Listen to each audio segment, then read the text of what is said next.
eu não vim aqui para apresentar para vocês uma mensagem, embora essa mensagem seja importante, embora essa mensagem seja urgente e necessária para a igreja. Vocês me ouvem bem aí? Tá tudo bem? Embora essa mensagem que eu trago seja uma mensagem de fundamental importância, eu não vim aqui para isso. Eu vim aqui para fazer amigos, para conhecer uma família. Eu não vivo mais, eu vivi 20 anos um evangelho institucional. Eu não aceito mais viver. Eu posso cometer muitos erros. Esse erro eu não cometo mais. Então eu vim aqui para ter uma família, para criar uma família. Eu treinei com os irmãos, eu tive a oportunidade, eu aproveitei cada oportunidade que vocês me deram um aperto de mão e me perguntaram como que eu estava, se eu estava bem. Eu aproveitei cada oportunidade, porque não tem nada mais rico e mais poderoso do que isso. O pastor de vocês falou aqui que foi nos buscar, né, lá no aeroporto, e a gente com mala, cara, a mala apertando, estava gangrenando o meu pé, que a mala estava em cima do meu pé.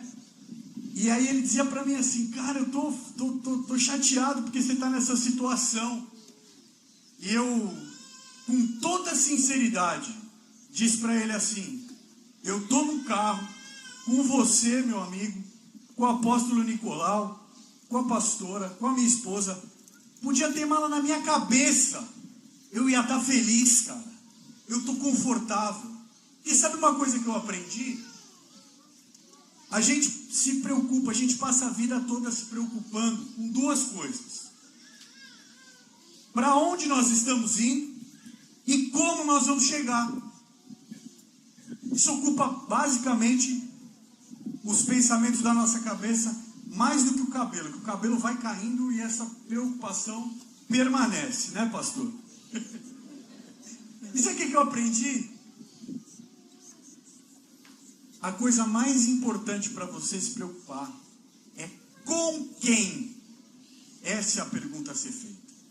Porque quando você tem convicção de que você está com as pessoas certas, não importa o caminho, se você vai pegar trânsito, se você vai se atrasar, se você nem vai chegar no teu destino pode até ser mudado, dentro do planejamento de Deus, obviamente. Mas com quem faz toda a diferença? Cara, a viagem que a gente fez de lá para cá foi umas 5 horas. 7, meu Deus. 6 horas, 5 horas. Pareceu mais ela aqui. Mas, de verdade, não foi difícil. Tem carona que eu pego no trabalho de 15 minutos com gente que eu falo assim: cara, vou pular do carro em movimento, porque importa mais com quem. Amém? Então, antes de começar, eu, como disse, vim aqui para me conectar, por isso eu quero me apresentar para vocês. Eu sou Bruno Barreto, eu sou lá de Santos, eu sou filho espiritual do pastor Eric e da pastora Sheila. Eu tenho um vínculo com eles que começou com muita afetividade. Eu perdi a minha mãe, que faleceu de câncer, com a pastora Sheila do meu lado. Ela suportou os dias comigo, e ela criou-se ali entre eu e ela um vínculo de verdadeira filiação. Eu a tenho como minha verdadeira mãe, e há 20 anos eu estou com eles. Desde que eu me converti, eu estou com eles. Há 20 anos eu tenho os mesmos amigos, eu vou nos mesmos lugares, e se tem uma coisa que eu busco na minha vida e eu quero ser lembrado, é alguém que teve relacionamentos longevos. Trabalha há muitos anos na mesma empresa. Isso é uma das grandes conquistas que eu carrego e faço questão de dizer. Os últimos 14 anos da minha vida foram os melhores 14 anos. Eu conheci essa morena, me casei com ela. Temos um casal de filhos, a Mariana, que tem 11 anos, e o Benjamin, que tem 7. Acertei de primeira. Estou ficando bom, quase não erro mais isso. Tenho 2 gatinhas, sou pai de pet.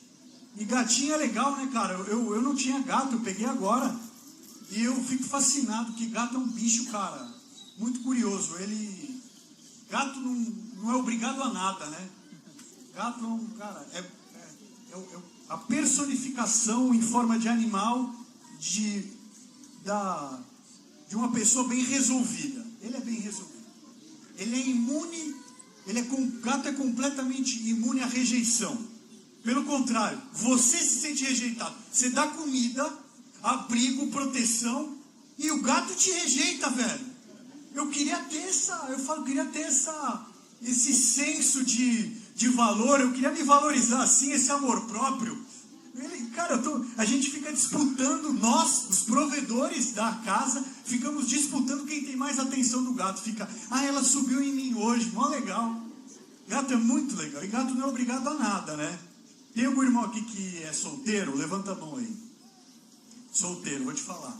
Pega um gato, já vai se acostumando. Porque gato é muito parecido com mulher, cara. Não é obrigado a nada, cara. Esses dias a gatinha pulou, tinha um prato assim, ela pulou em cima do prato da bancada, o prato voou, estilhaçou. O mínimo que eu esperava é que ela fizesse uma cara de desculpa pra mim, né? Cachorro coloca o rabinho na perna, sai correndo. Ela sentou onde ela estava, assim, sentou, olhou pra minha cara, olhou para os cacos de vidro no chão e disse: te vira, velho. Se ela pudesse falar, ela falaria isso. Ela não falaria desculpa. Igual mulher. Mulher não...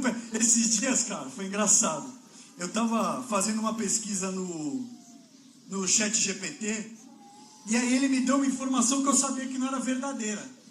Aí eu falei: essa informação não está correta. Pelo que eu sei é isso. Eu falei pro GPT. Aí ele me respondeu assim: me desculpe, você está correto. Segue a informação tal. Eu printei imediatamente, mandei para minha esposa e falei: até o chat GPT me pede desculpa e você não.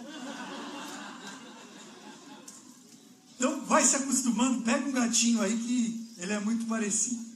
Então, cara, essa é a minha história. Eu estou muito feliz de verdade de estar aqui. Eu quero que vocês olhem para mim como um tio, e tio bom, né? Porque tio bom é aquele que mora longe, que vem só de vez em quando, não dá tempo de você se acostumar muito com ele. Como Provérbios diz, não seja frequente na casa do teu amigo para que ele não se enfade de ti.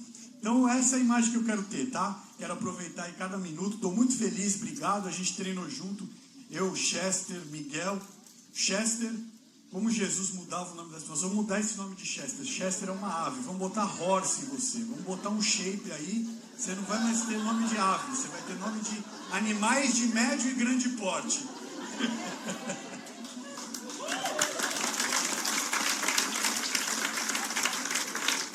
Bruno, e comigo tu jantou? Bruno, e comigo tu jantou, cara? Eu jantei contigo, velho. Só malhar não, tem que comer também. Tem que comer, que é a parte mais importante, inclusive, que eu gosto, e tu tá me devendo um churrasco. Porém, né, aí eu amei esse casal, virei amigo, porém tenho contra ti algo.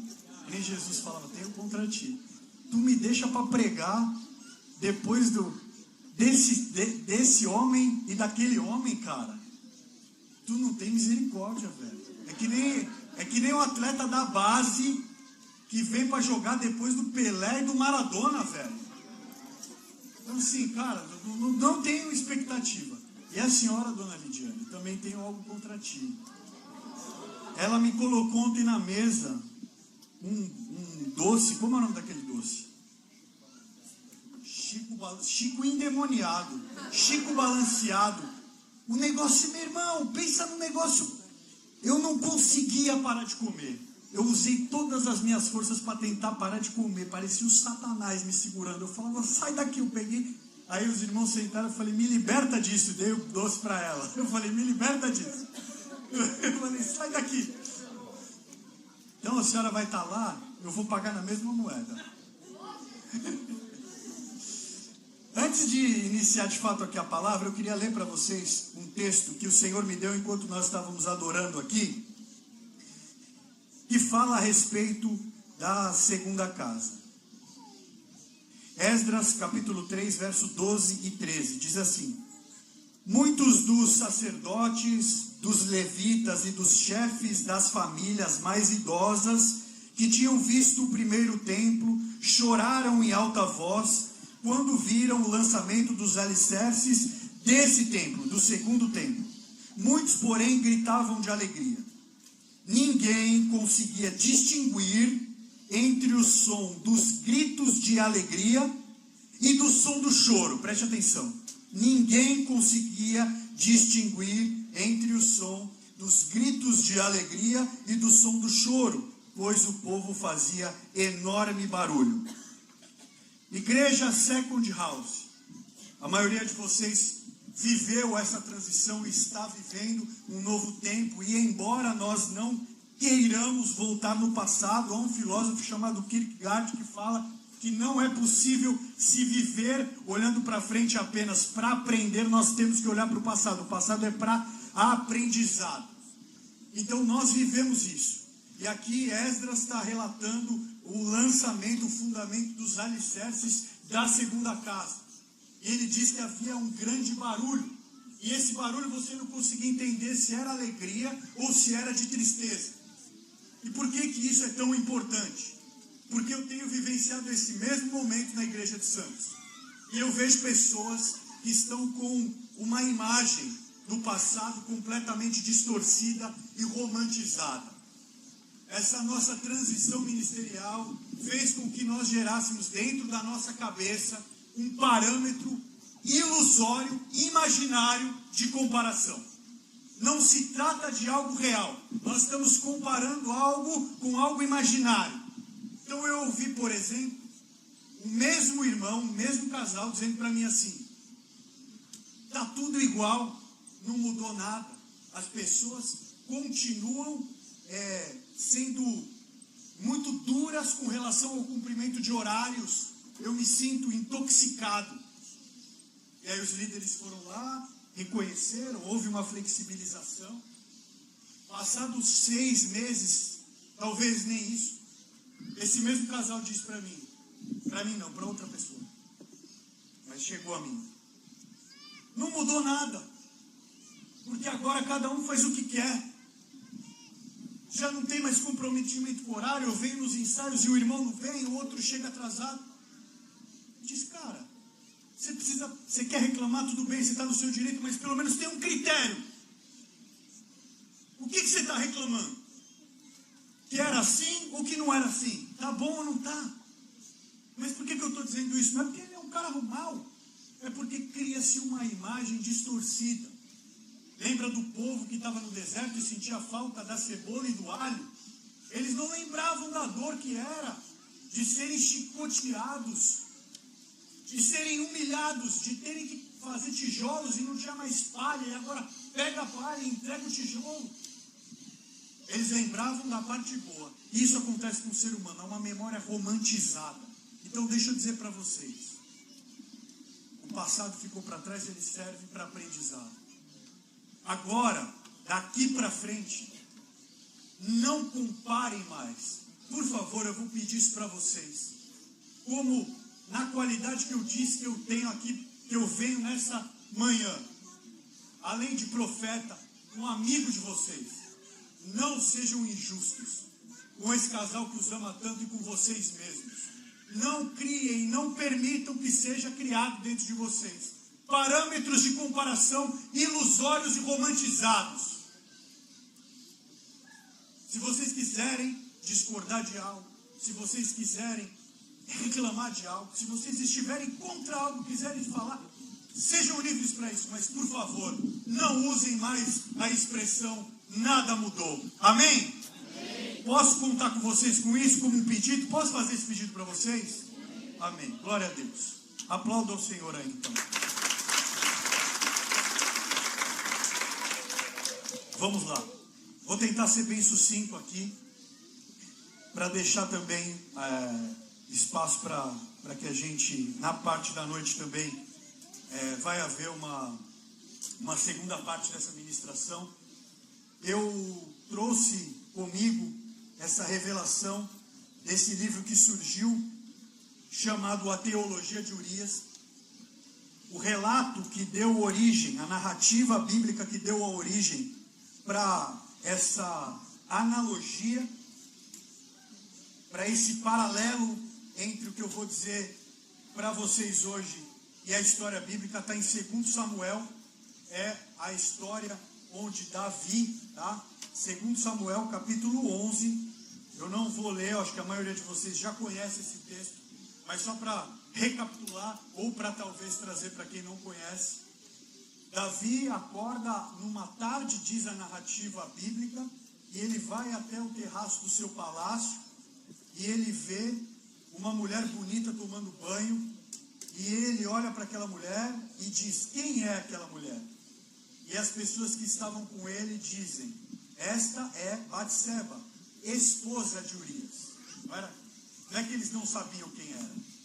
Esta é Batseba, esposa do soldado Urias, do seu soldado. Então Davi fala: traz ela para mim que eu quero me deitar com ela. Então essas mesmas pessoas que sabem quem é Batseba e conhecem o marido dela, vão lá, pegam ela, levam para o rei se deita com ela, e como resultado desse pecado, ela fica grávida, e como se não bastasse essa atrocidade, Davi manda chamar Urias no campo de batalha, para encobrir o seu pecado. Ele diz: Urias, vai para a tua casa, vai deitar com a sua esposa. Urias diz: tudo bem, só que ele não vai para casa, ele fica no chão do palácio, ele dorme no chão do palácio. Então manda chamar Davi e fala: Davi, Urias não foi para casa. Ele fala: então traz ele aqui. E ele fala: e Urias, o que está pegando? Tu não quer ir para a tua casa? Ele falou: longe de mim. Meu povo está acampado em tendas, no calor, frente ao inimigo. Eu vou para minha casa, ter com a minha esposa? De jeito nenhum. Davi fala: então vamos fazer o seguinte, vamos comer comigo. Então Davi põe um banquete e eles começam a comer. E aí, algo me gera aqui um ponto de interrogação. Se era errado ir para casa e ter o conforto com a sua esposa, por que não era errado comer até se embriagar com o rei? Ele estava num lugar de maior conforto que poderia dar a ele. Por que então que o problema não é o conforto? E mesmo assim ele não vai para casa. Davi escreve uma carta e fala: entrega para o teu comandante. Não era qualquer comandante, era Joabe, ele tem nome. Joabe havia lutado diversas guerras com Urias. Joabe pega aquela carta, olha, coloca Urias na frente do campo de batalha para ele morrer. Ele fecha a carta, beleza. Primeira oportunidade, Urias, vem cá. Seu lugar agora vai ser ali. Mas ali, todo mundo sabia que ia dar ruim. Ele estava colocando Urias na posição que Urias sabia que não iria resistir. Urias não era um menino. Urias já tinha lutado diversas batalhas. Mesmo assim ele fala: sim, senhor. Ele vai para aquela batalha e não volta mais. E aí chegam com uma mensagem para o rei: rei, perdemos a batalha. E é dada a instrução para o mensageiro dizer: quando Davi ficar nervosinho que a batalha foi perdida, você diz para ele assim: mas Urias também morreu. E aí ele faz isso, e Davi então se sente aliviado, e diz uma frase muito importante também nessa narrativa. Ele fala: paciência, a espada mata um hoje, a espada consome um hoje e outro amanhã. É da guerra, segue o jogo, a máquina tem que girar. E então, depois de diversas leituras e pregações que Deus havia me dado acerca do soldado Urias, que para mim sempre foi uma história fascinante, em um determinado momento, depois de ter vivenciado tudo isso, como que numa revelação celestial, Deus me mostra: esse homem chamado Urias, de fato, ele possui muita lealdade, ele possui inúmeras características positivas. Todavia, a motivação desse homem era uma motivação errada. Será que ele precisava morrer? Será que era necessário que ele perdesse aquilo que ele tinha de mais valioso. Então, isso choca comigo, porque eu me vejo nessa realidade. E quando eu trago essa mensagem não como um profeta que vê algo de longe, mas como alguém que vivenciou. Eu fui Urias, eu fui Joabe, eu executei ordens que culminaram com a morte espiritual de pessoas, e eu, com muito temor, assumo, me responsabilizo por isso. E a primeira coisa que eu fiz ao escrever esse livro foi levar essas pessoas e pedir a elas perdão. Eu levei esse livro para elas e disse: me perdoa. E quantas vezes a gente não fez isso? A máquina tem que rodar, a espada consome esse hoje e aquele amanhã. Ele saiu com as próprias pernas ele tem que voltar. Ele não está debaixo da mesma visão, ele tem mesmo que ficar isolado. A gente não pode mais viver assim. A igreja não pode mais ter esse tipo de entendimento. A gente não pode mais deixar as pessoas para trás como quem deixa o resto de alguma coisa para alcançar um objetivo maior. O objetivo são as pessoas. Nós vivemos, igreja, aquilo que alguns têm chamado, e eu acredito muito nesse termo, a última reforma da igreja. O apóstolo Nicolau, com muita sabedoria e maestria, deu uma aula para a gente. Eu disse para ele que a mensagem dele parecia o discurso de Estevão, cheio do Espírito Santo. Falei: quero aprender mais com você quando você tiver o seu curso. Eu quero que o Senhor seja, me dê a honra de o Senhor ser meu professor. Ele citou ciclos da igreja. Ele não entrou, ele passou pela reforma protestante, que foi uma das mais importantes, talvez, em termos de escala, porque a igreja católica estava numa relação de abuso. Então esse homem se coloca e muda a história do cristianismo no mundo, e nós estamos aqui por causa desse ocorrido. E de lá para cá foram acontecendo outras reformas. Como diz esse homem sábio, a revelação, ela é progressiva. E agora a gente chega no momento mais delicado, talvez. Por quê? Porque todas essas reformas, a maioria delas, tem um ponto em comum. Alguns pontos em comum. Primeiro, elas nascem de homens que buscaram se apoderar da noiva e violentá-la para que façam seus próprios interesses. Toda a reforma que aconteceu desafia o status quo. Depois que uma reforma se apresenta, depois que algo que vem de Deus se apresenta, não tem como mais voltar para trás. Há uma mudança no cenário. Cabe às pessoas escolherem o lado que elas querem estar. Eu quero fazer parte dessa reforma que eu entendo que é uma reforma de Deus, ou não, eu quero resistir. Isso aconteceu com Jesus. Alguns dos mestres da lei diziam: eu não quero ser tido como alguém que luta contra Deus. Eu preciso saber se isso é de Deus ou não. Não quero tomar posição antes. Porque eles sabiam que a partir de algo que Deus começa a fazer, não se volta atrás. Não importa se você está de acordo com aquilo, se aquilo faz sentido para você, se aquilo vai ser desconfortável para você ou não. É dado. Algo foi liberado do céu e isso vai se desenrolar. E esse momento é importante porque a gente achou que a parte mais difícil seria sair do sistema. Seria sair do Egito. A gente dizia: vamos atravessar o Rio Jordão e tudo vai ficar bem. Vamos atravessar o Mar Vermelho e tudo vai ficar bem.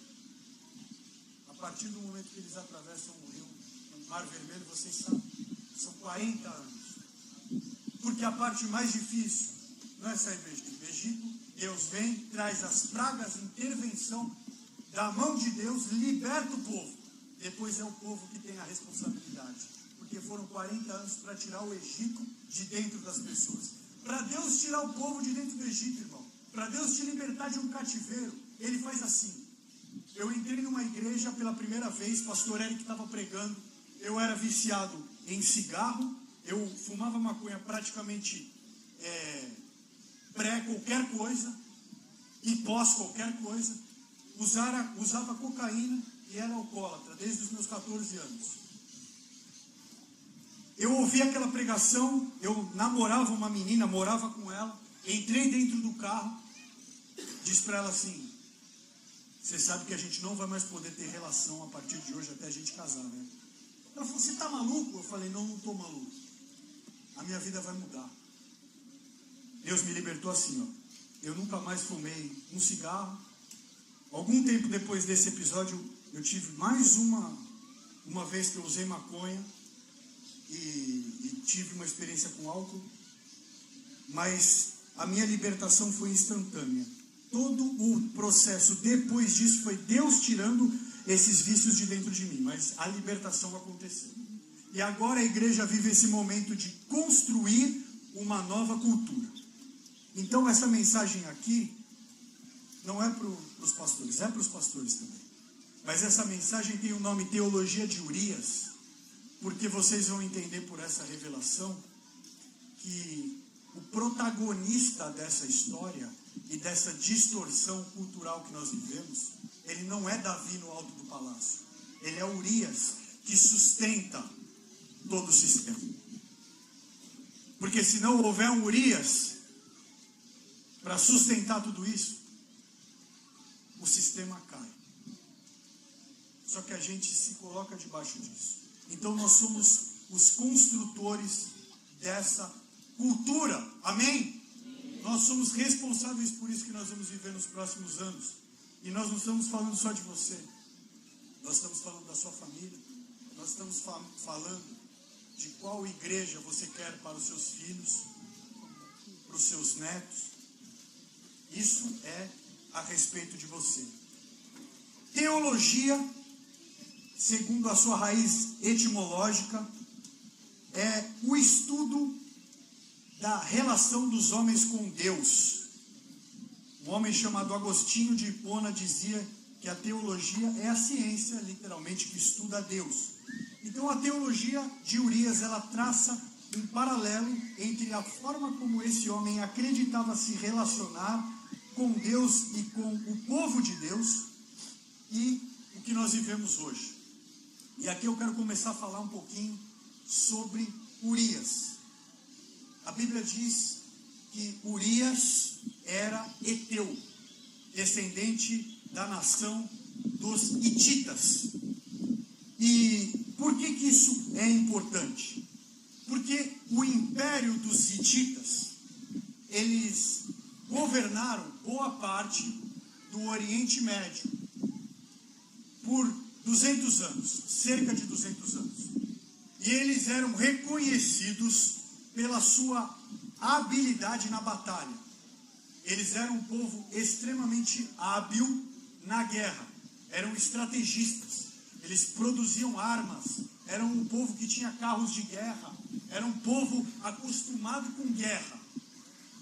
Isso é um ponto importante. Eles eram extremamente leais. Isso é uma coisa muito importante também.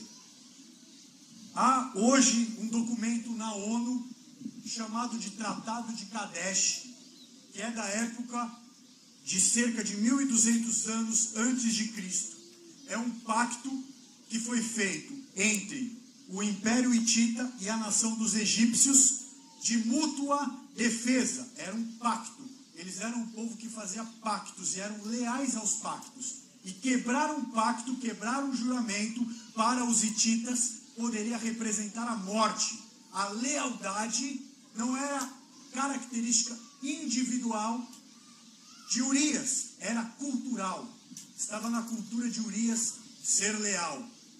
E esse pacto que é estabelecido, ele é estabelecido entre o rei chamado Hattusil III e o faraó Ramsés II. O faraó Ramsés II, de acordo com os historiadores, é o faraó que estava no comando do Egito quando as 10 pragas vieram para o Egito. Então, era um tratado muito importante que tinha relação direta com a história de Israel. Isso estava na cultura do soldado Urias. E terceiro, na cultura dos hititas, eles adoravam os reis. A cultura deles, a figura do imperador era uma figura sagrada. Eles cultuavam os seus imperadores como figuras divinas, assim como os egípcios. Então, por que é importante colocar isso?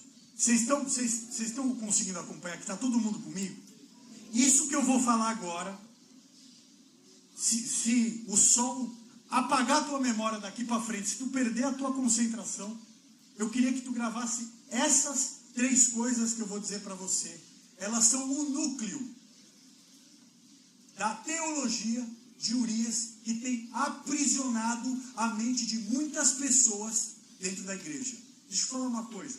Algumas pessoas compraram esse livro e leram de um dia para o outro. Falam, cara, eu não consegui parar de ler esse livro. Ele é impressionante, ele fala a minha história.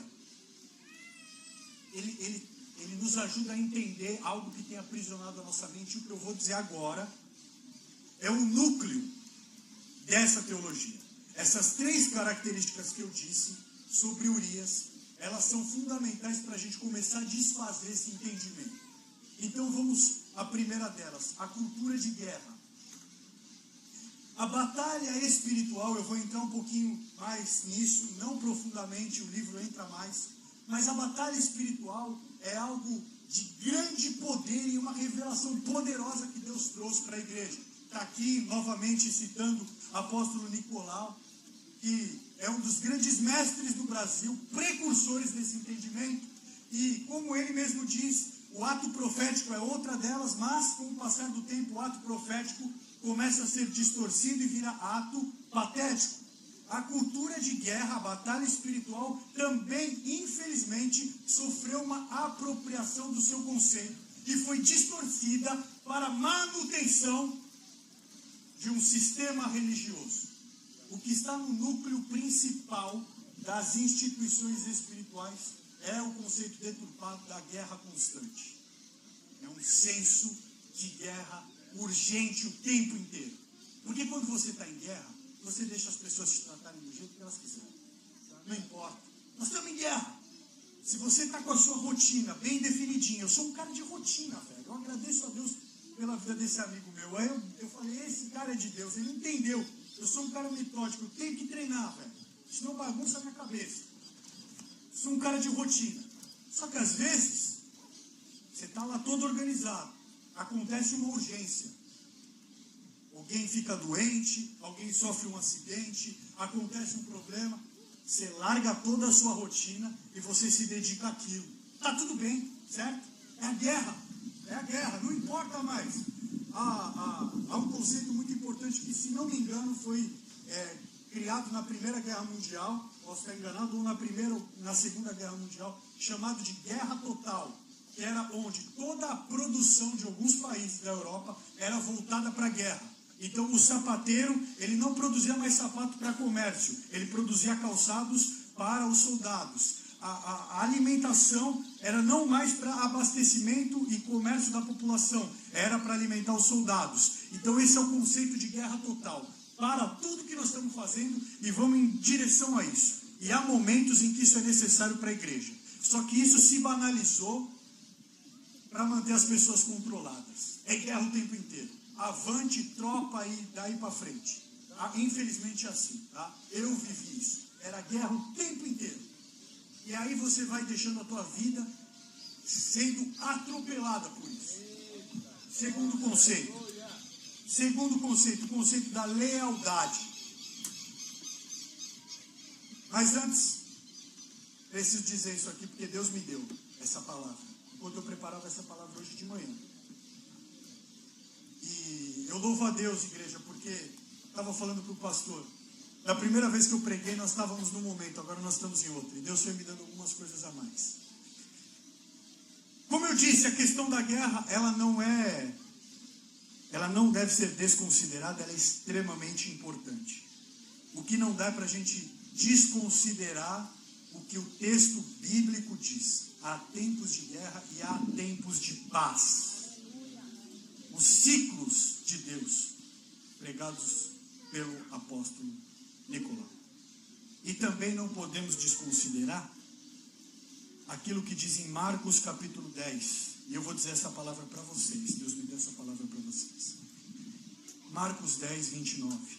Eu lhes digo a verdade.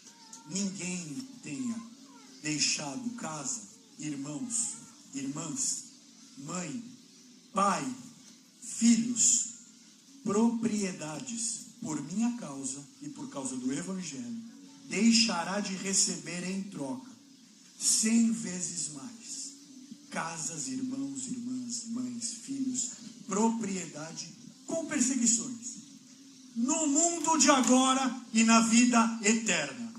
Recebe essa mensagem, recebe essa palavra sobre vocês.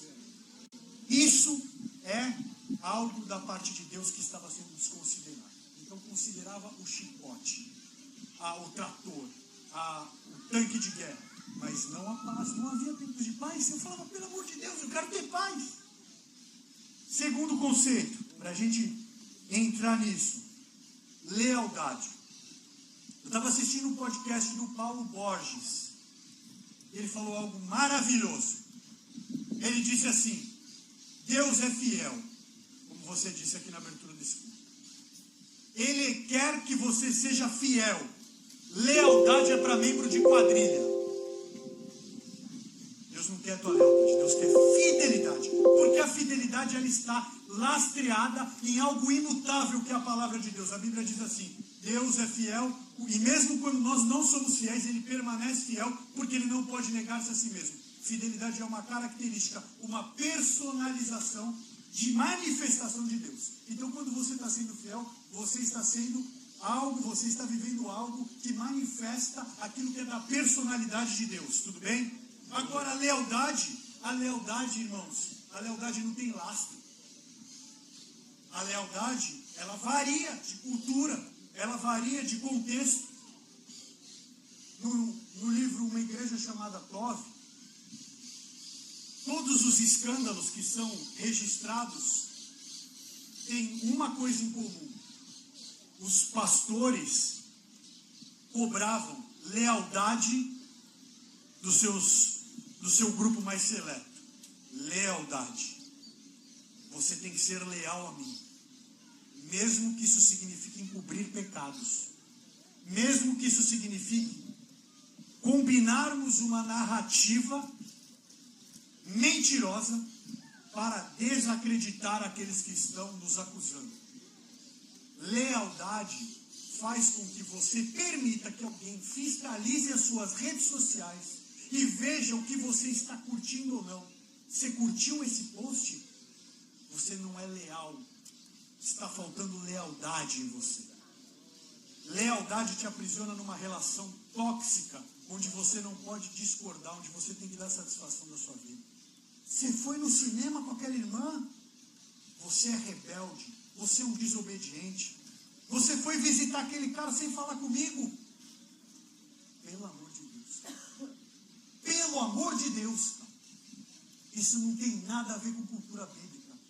A gente começou a aprender um conceito distorcido de rebeldia. Discordar do líder é rebeldia. Pelo amor de Deus, isso não tem nada a ver. A rebeldia fala a respeito de Satanás, de Lúcifer, tentando tomar o trono de Deus. A rebeldia é algo totalmente diferente do que é usado para dizer, fulano é questionador. Eu estou pregando e ele vem me perguntar se aquilo que eu estou pregando é verdade. Como assim? Se eu sou o líder e estou dizendo. Isso é lealdade. Isso aí é válido para qualquer outra organização. O que tem que nos manter é a fidelidade de Deus. Tobias tinha essa lealdade, cara. Não importa. Se a minha aliança é com o rei Ramassés, opressor do povo hebreu, eu vou ser leal a essa aliança. Entendem isso? Conseguem entender?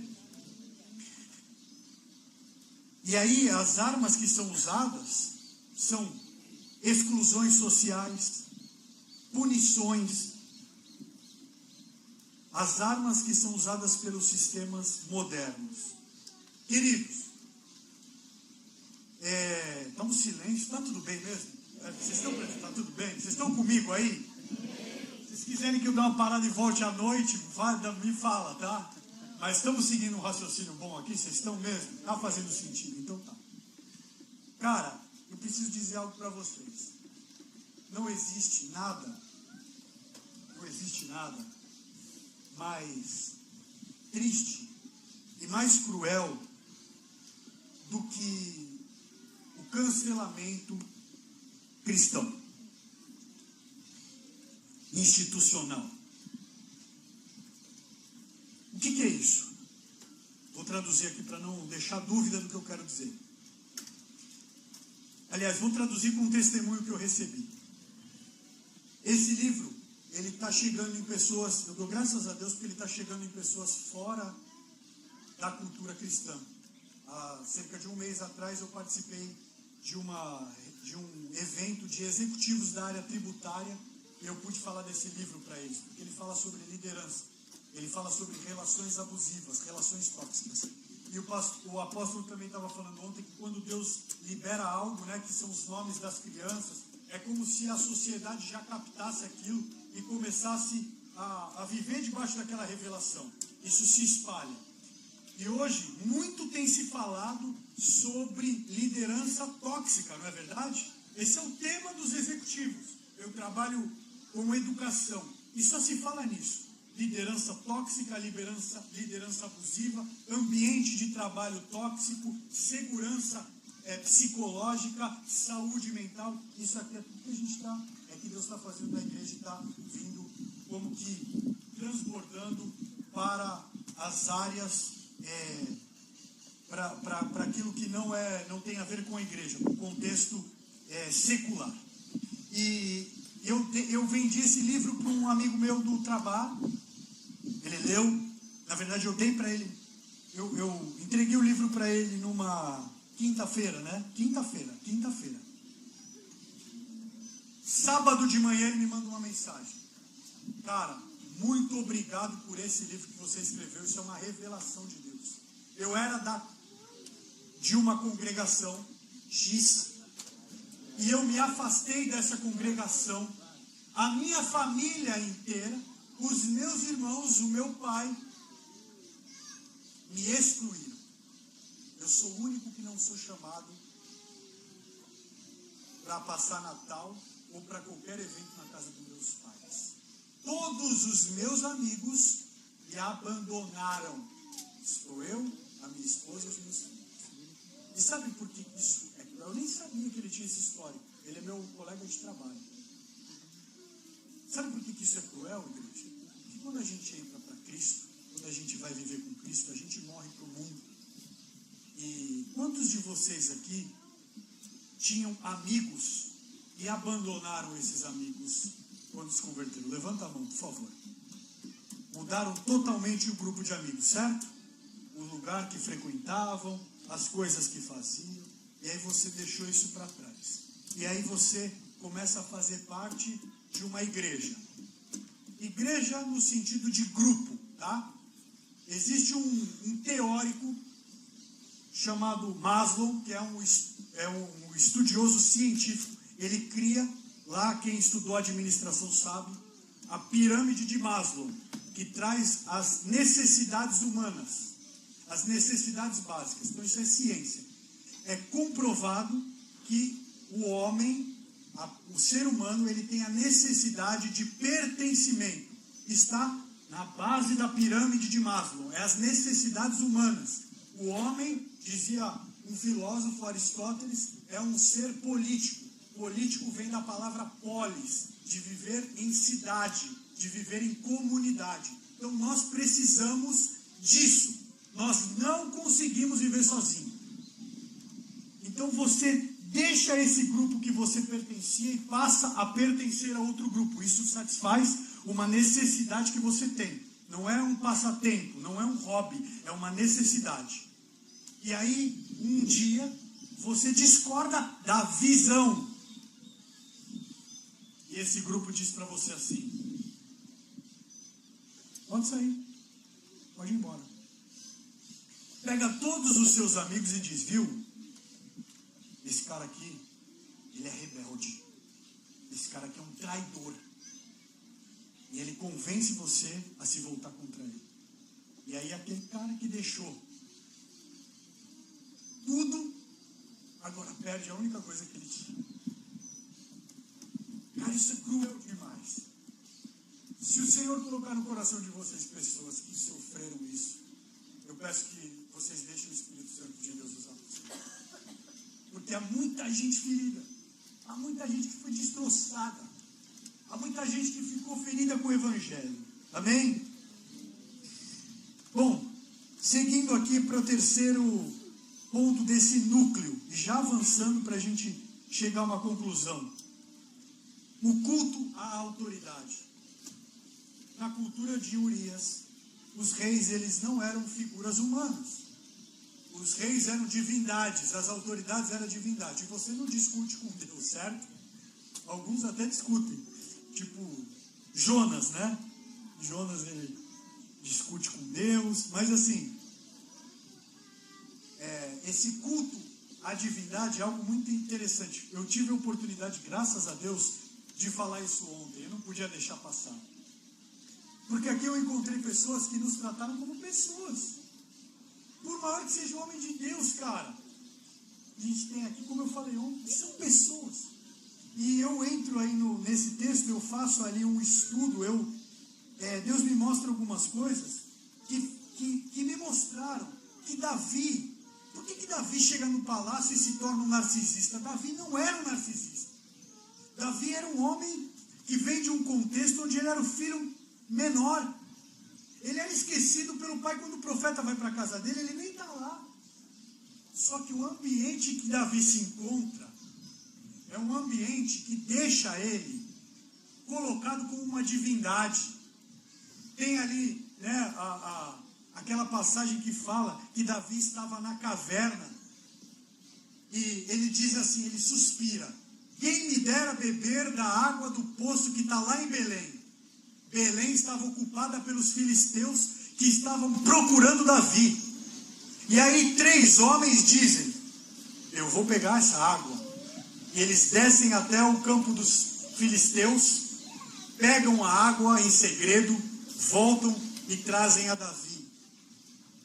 Davi olha e fala: que absurdo que vocês fizeram. Ele derrama a água como sacrifício. E aí eu muitas vezes, pastor Alídio, olhei para esses caras e falei: os caras são bravos. Eu quero ser assim. Se o meu pastor suspirar, eu quero trazer água de Belém para ele. Posso falar o meu entendimento? Eu não sou teólogo. Eu sou um leitor da Bíblia. Você pode discordar do que eu vou estar falando para você. Mas esses caras são irresponsáveis. É isso que eles são. Porque se esses caras, para fazer a gracinha deles, tivessem sido pego pelo exército filisteu, a história de Davi poderia ter acabado. Se esses caras são interceptados, o exército entra e encurrala eles dentro de uma caverna. Então o que eles estavam querendo? Era para o bem coletivo? Eles estavam pegando água para todo mundo? Eles estavam cometendo um ato de bajulação. Eles queriam que Davi falasse: nossa, esses caras é brabo.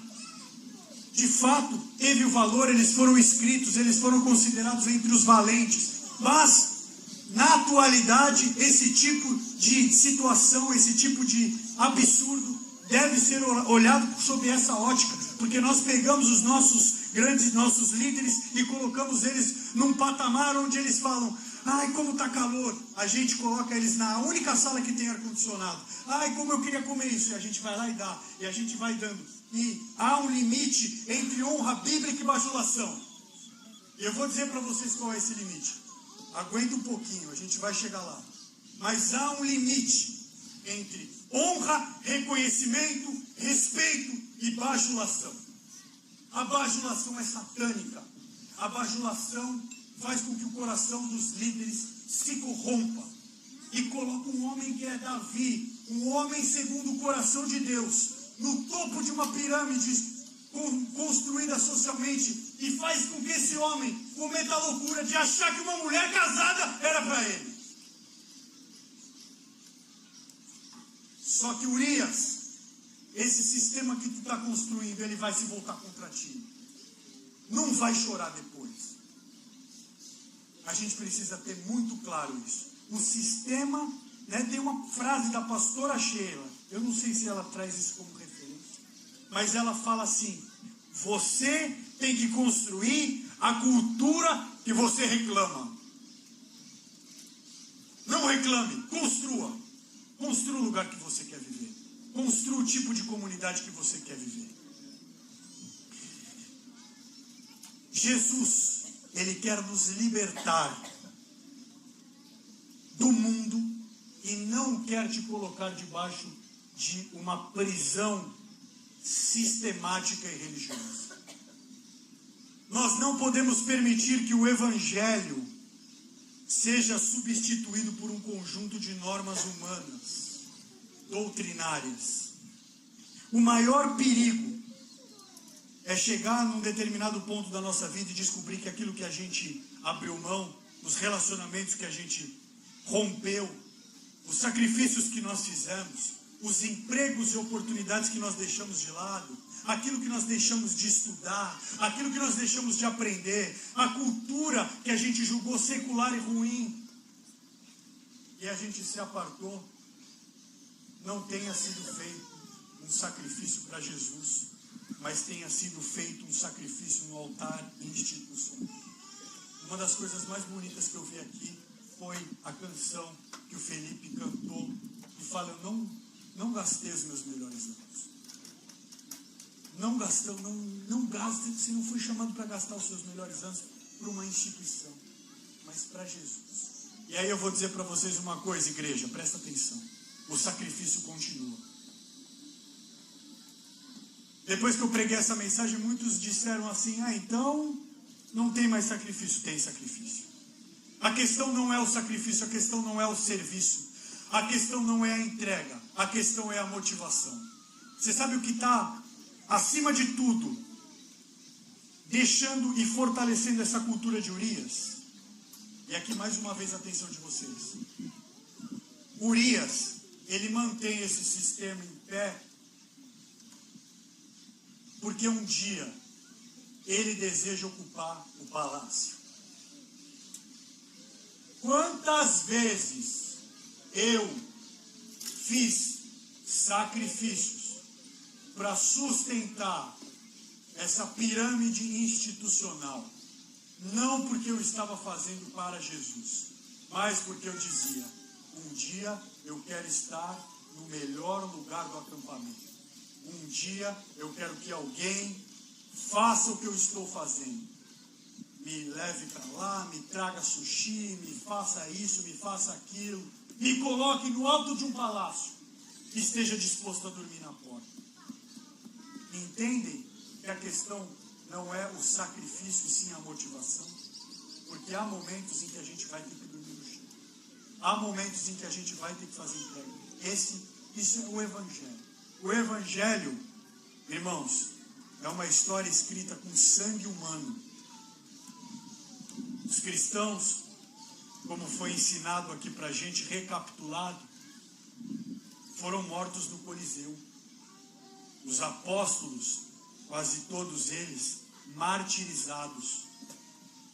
As pessoas morreram a sangue para que essa Bíblia chegasse. Então o Evangelho não é um lugar de conforto, mas é um lugar de desconforto em conjunto. É um lugar onde o pastor olha para o baterista que está suando e ele vai lá atrás, pega água e traz para o baterista. Esse é o Evangelho. É o Evangelho em que o pastor monta uma tenda que está quente e fala: eu vou sentar junto, eu vou montar junto. Não é um lugar onde ele aí alguém vem e dá uma água para ele. Não. O evangelho é desconforto, é entrega, é sacrifício, mas é entrega junto. Não é um sistema que coloca alguns num lugar alto em detrimento de outros. Amém? John Piper dizia assim: no verdadeiro evangelho, Jesus é tudo. Em versões distorcidas, ele é apenas uma opção. O centro de tudo e o objetivo é o relacionamento com Cristo.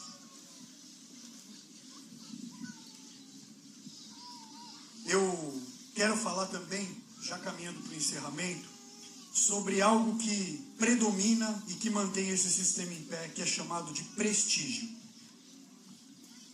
Há uma moeda muito específica na economia desse sistema. O nome dessa moeda é prestígio. Urias era um dos 37 homens que compunham um exército de mais de 500 mil pessoas. O exército de Israel era um exército com um contingente enorme. E Urias era um dos 37 melhores soldados. Por isso que a casa de Urias, onde Batseba está tomando banho, era vizinha do palácio. Então, para Urias, você olha para ele e reforça isso, esse entendimento. Por que Urias está ali? Porque ele não era qualquer um e ele não queria perder esse status. O status mantém as pessoas aprisionadas nesse sistema. Como esse status se revela de maneira objetiva? Através das relações que existem entre nós, de cargos e posições. Esse sistema oferece algo distorcido daquilo que Paulo dizia: aquele que almeja o episcopado, excelente obra almeja. Isso é maravilhoso. Você projetar uma vida de entrega para Cristo, no episcopado, no pastoreio.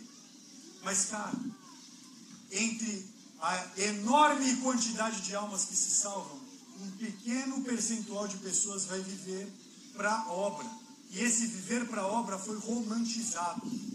Nós aprendemos dentro desse sistema, pelo menos eu aprendi, que viver para a obra significa trabalhar pouco, viver fazendo algo que eu gosto, poder surfar às 3 horas da tarde e ter um compromisso 2 vezes por semana, e ter minhas finanças todas bem resolvidas. E aí esse sistema diz: olha só esse estilo de vida que está disponível para vocês. E aí o que isso gera? Um acotovelamento, uma disputa para pegar esse lugar. Esse evangelho diz assim: olha o que está disponível para vocês. Um homem numa posição mais alta que tem a proeminência. O prestígio paga as pessoas com a proeminência. Enquanto Jesus ainda estava vivo e caminhando pela terra, já havia uma disputa. Jesus pegava e tinha que entrar em conversas, porque eles discutiam quem era o mais importante dentre eles. Isso não é de agora. Isso sempre existiu no coração do homem. Há no homem um desejo de reconhecimento. Logo após o Evangelho, Jesus deixar a igreja de Atos pronta através da descida do Espírito Santo, nas primeiras décadas do cristianismo, você já vê João escrevendo contra um homem chamado Diótrefes, e ele dizia: Diótrefes quer ter proeminência. Você já vê Paulo dizendo: cuidado com os falsos irmãos que querem colocar dentro de vocês doutrinas judaizantes e o falso evangelho, porque ele quer controlar vocês. Já havia disputa. Então, a gente precisa entender algo que Deus está bradando e falou várias vezes aqui. Onde nós devemos exercer o nosso chamado é lá fora. É no seu trabalho. A luz de Cristo vai brilhar no seu trabalho. E não é pregando versículo decorado, não, irmão. Deixa eu dizer uma coisa para vocês. A maneira como Jesus pregava se diferenciava dos fariseus, porque os fariseus eram metralhadoras de ficar metralhando versículo decorado. Jesus, ele quase nunca citava textos na íntegra. Ele falava a língua das pessoas. Ele dizia, está vendo aquelas ovelhas? Se uma delas se perde, o que o pastor faz? Ele dizia, se você perder uma dracma na sua casa, o que você faz? Ele falava, ele conectava com as pessoas, ele tocava as pessoas. Ele tocava o leproso, ele falava com mulheres. Isso era escandalizante para a religião. A religião nos separa, a religião nos segrega das pessoas. A religião te convence de que você está num lugar muito privilegiado e as pessoas são menores do que você. Posso falar uma coisa? Ninguém vai receber Jesus de alguém que está pregando Jesus de longe. Prega Jesus de perto para as pessoas. Se aproxima delas. A gente viveu com medo. Dizendo, eu não vou me aproximar do ímpio. Eu não vou me relacionar com o ímpio. Eu não vou me sentar na mesa. Eu vou me separar. Só que isso não nos afastou, não impediu o pecado de entrar nas nossas vidas, mas nos separou das pessoas. Deixa eu dar um testemunho rápido para vocês. Compartilhei com o pastor aqui uma das minhas maiores conquistas. Lá na empresa que eu trabalho, a gente tem um plano chamado Plano de Desenvolvimento Individual, onde nós precisamos pegar o feedback de algumas pessoas. E existem ali pessoas muito diferentes, aversas ao Evangelho. E eu pedi para que uma dessas pessoas me desse o feedback. Eu queria saber a opinião de alguém contrária a mim. Eu entrei na sala com essa pessoa. É uma pessoa que é totalmente oposta ao que eu prego, ao que eu vivo e ao meu estilo de vida. E eu entrei naquela sala e ele me disse assim, Bruno, antes de começar a te dar um feedback sobre o trabalho, eu posso falar algo pessoal para você? Eu falei, já estou aqui mesmo, né? Falei, vai vir pau, né? Falei, pode? Estou aqui para te ouvir. Ele disse assim para mim, eu tenho aversão à religião. Religião, ele quis dizer cristianismo. Tenho aversão. Só que uma vez me disseram que o cristão, ele é como o sal da terra, certo? Eu falei, certo. Ele falou para mim, você é sal da terra. Ele falou, cara, você me respeita como uma pessoa. Você fala comigo olhando no meu olho. Você me dá atenção. Você não me segrega. Eu estou acostumado a ser segregado. Eu estou acostumado a quando eu vou entrar no elevador e tem crente, eu me senti mal e nem entrar no elevador. Eu estou acostumado a ser tratado como uma pessoa menor, mas você me trata como alguém. Cara, se a gente está fazendo isso, cara, a gente não está fazendo o mínimo. Eu falei, cara, isso é o mínimo. Eu não estou fazendo nada demais, mas eu dei glória a Deus, porque esse homem enxergou Cristo em mim, sem Bíblia, sem versículo, ele enxergou a luz de Cristo. Que o Senhor enxergue isso na gente, que a gente volte a se conectar com as pessoas. O pastor Davi falou uma coisa maravilhosa aqui. Eu sei que eu extrapolei, você me dá mais 10 minutos. O pastor Davi disse, aquilo que nos une é o vínculo de amor. Lendo Filemão esses dias, eu vi Paulo escrevendo e dizendo assim, que a comunhão de vocês, que a comunhão da fé esteja sobre vocês. Existe a comunhão da fé. O que é a comunhão da fé? Quando nós chegamos, algo nos une, a fé, os valores, a crença em Cristo. Só que essa não é a comunhão que deve permanecer. Essa é a comunhão que nos aproxima. Essa comunhão, ela deve ser desenvolvida para um vínculo de uma palavra grega chamada filéu, filia, que é o afeto. Quando Jesus diz, eu não chamo mais de servos, eu chamo de amigos. Eu tenho um vínculo de alma com vocês. Eu sou amigo de vocês. A nossa relação como igreja precisa ter filia, filéu. Nós precisamos nos importar com as pessoas. Quando eu disse para vocês ontem, vocês são uma igreja de gente. É porque eu vou em muito lugar, eu conheço muita gente que não é gente. A pessoa está se relacionando comigo porque eu tenho uma função. Ela está olhando para mim, mas ela não está me enxergando. Ela está me enxergando o que está por cima. E aí eu vou dizer para vocês o que eu falei. O que difere honra de bajulação? A honra tem filia. A honra é quando eu dou um presente como eu dou para o meu pai. Eu não espero nada em troca. Eu espero que ele abra e que ele sorria e que ele diga: eu estou feliz por ter recebido isso. Eu vou lá e compro esse presente porque eu quero ver o sorriso dele.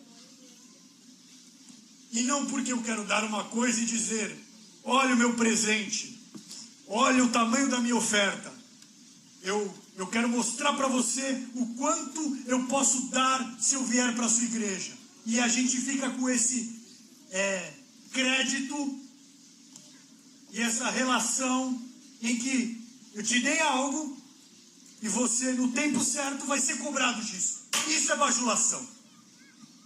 Isso a gente não pode permitir. A bajulação é quando a honra seletiva, onde o irmão vai lá e trata aqueles que são as figuras de autoridade com amor e pega água. Aí ele passa pelo irmão que é amigo dele, que é da mesma posição, fala: você pode me dar água? Vai pegar sua água. Isso é honra seletiva. Isso é bajulação. O amor, ele tem que ser manifestado através da filia. Se você quer honrar os seus pastores, você tem que honrar todos os outros. Todo mundo.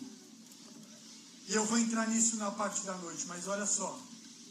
Para Deus é muito mais importante aquilo que você faz para o pequenino, para aquele que ninguém está vendo. Eu vi vocês falando do pessoal que está aí trabalhando.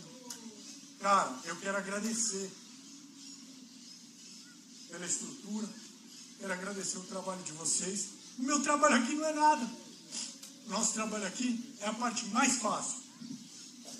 O verdadeiro trabalho de vocês, que vieram, se dedicaram, esticaram essa lona, cuidaram de tudo. Vocês merecem honra. O trabalho de vocês é muito mais importante. Percebem que não está relacionado ao trabalhar ou não trabalhar? A igreja na face da terra, ela é feita através do trabalho dos voluntários. Os fundamentos são os apóstolos e profetas. Mas o trabalho importante é o trabalho feito por aqueles que ninguém está vendo e não estão sendo reconhecidos, não estão sendo publicamente expostos. A chave está no afeto. T.J. Jakes dizia: a igreja é uma família, onde cada membro desempenha um papel vital, contribuindo para o crescimento espiritual e bem-estar uns dos outros. Há uma pregação no YouTube em que Deus me deu a oportunidade de trazer uma mensagem chamada Uma Família.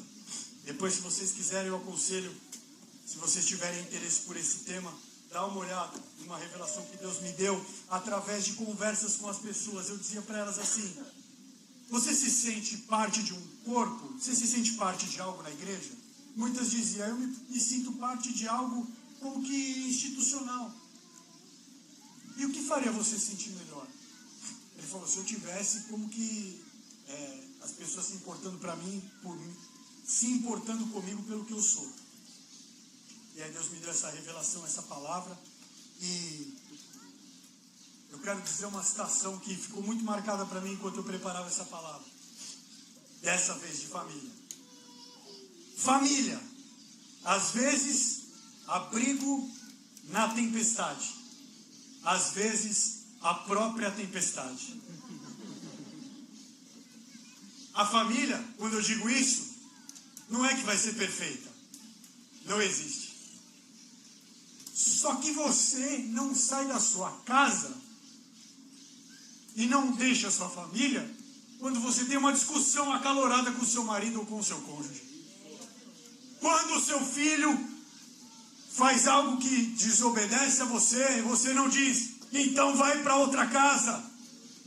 Quando o pai grita com o filho não diz, eu vou procurar outra casa para mim. Pelo contrário, quanto mais dificultoso esteja o contexto, mais você se envolve. Isso é família.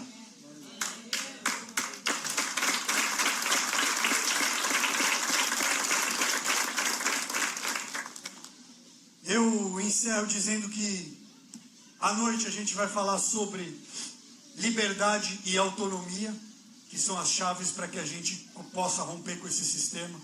Deus vai trazer sobre nós uma unção de construtores e responsáveis. A igreja, nesse sentido, a religião nos roubou a autonomia. Eu estava conversando esses dias com um irmão, ele dizia para mim, pô Bruno, eu não sei o que aconteceu comigo, cara. Eu sinto meio que um vazio, hoje a gente não faz mais tanta atividade, só tem um culto por semana. E aí eu estava conversando com o irmão e o irmão me disse que estava sentindo a mesma coisa. E aí sabe que eu cheguei à conclusão? Que isso é algo que a igreja está sentindo. Eu falei, para de terceirizar o que você está sentindo para esse discurso de que a igreja está sentindo.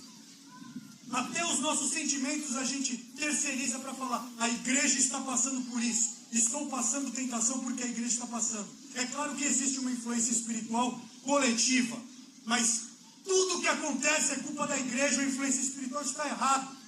Temos que ter autonomia, temos que buscar isso, amém? E aí, olha que muito legal. Tito 3:8. Essa é uma afirmação digna de confiança. E quero que você insista nesses ensinamentos, para que todos os que creem em Deus se dediquem a fazer o bem. Todos os que creem em Deus precisam se dedicar a fazer o bem. Visitar uma igreja não é se dedicar a fazer o bem. Você precisa se envolver. Envolvimento. E sabe o que diferencia o sacrifício de Urias para aquilo que Deus me deu aqui? Se Deus me der a oportunidade, eu vou escrever esse livro e vou vir lançar aqui. A teologia de Caleb é a continuação. Caleb, ele é um contraponto de Urias. Porque Caleb, ele se dedica, ele se sacrifica, ele honra sem bajulação. Ele nunca foi reconhecido como líder. Tem Moisés, tem Josué, e Caleb nunca se preocupou. Ele nunca exerceu uma autoridade formal. Só que ele não estava nem aí. E quando chega o tempo dele, olha que legal, ele vai se sacrificando pelo povo de Israel, ele vai servindo, ele estava lá, o cara era brabo. O cara vai com os 12 espias, todo mundo chega de fofoca, ele e Josué falam, a Bíblia diz que eles perseveraram num espírito diferente. Eles tinham algo diferente. E só ele e Josué entram naquela terra. Ele, todavia, sem autoridade formal, mas ele permanece como um líder, um influenciador. E chega um determinado momento que ele fala assim, Deus me prometeu lá atrás que eu iria ter essa terra. E aí, com 80 anos, ele diz, me abençoa, que eu vou lá e vou pegar. Eu não quero que você me dê. Eu quero que você me abençoe, que eu vou pegar o que é meu. Esses 80 anos, 40 anos de deserto, não apagaram o sonho que eu tenho de Deus para minha vida, para minha família. É o sonho de Deus. Eu não sonho um sonho institucional. Eu sonho em desfrutar algo que é para mim e para minha casa. Que esse Espírito esteja sobre nós. Que o Senhor levante homens e mulheres. Fica de pé aí no seu lugar. Que o Senhor levante homens e mulheres que conseguem agora encontrar um equilíbrio. Nós estamos no momento de encontrar equilíbrio, em que nós saímos de uma cultura opressora, abusiva, que nos manteve distantes do propósito, e é isso que é o mais importante. O propósito é importante para o sacrifício. todo sacrifício, toda entrega, tudo que você faz precisa ter um propósito claro. Que o Senhor traga esse propósito sobre as nossas vidas. Que o Senhor nos alinhe a uma relação saudável, uma relação de vínculos saudáveis, verdadeiros. Pai, eu quero orar por esse povo. Eu quero pedir ao Senhor que derrame sobre eles uma unção de comunhão verdadeira, de filia, que haja vínculos afetivos, vínculos de amor, que eles se conheçam e que eles se tornem um povo que de fato vivem como pessoas que se amam. Eu oro para que essa congregação se levante cada vez mais como uma comunidade saudável e que haja vínculos de família, afeto, amor, honra, alegria em servir, disponibilidade, comprometimento com a obra, para que esta igreja alcance não aquilo que os homens desejam, que são números, prédios cheios, mas alcancem os pecadores, alcancem aqueles que estão perdidos, afastados do Evangelho, afastados de Cristo, e que eles toquem essas pessoas como Jesus tocava, abraçando o leproso, abraçando aquele que precisa, com vínculos de amor, que são imparáveis, em nome de Jesus.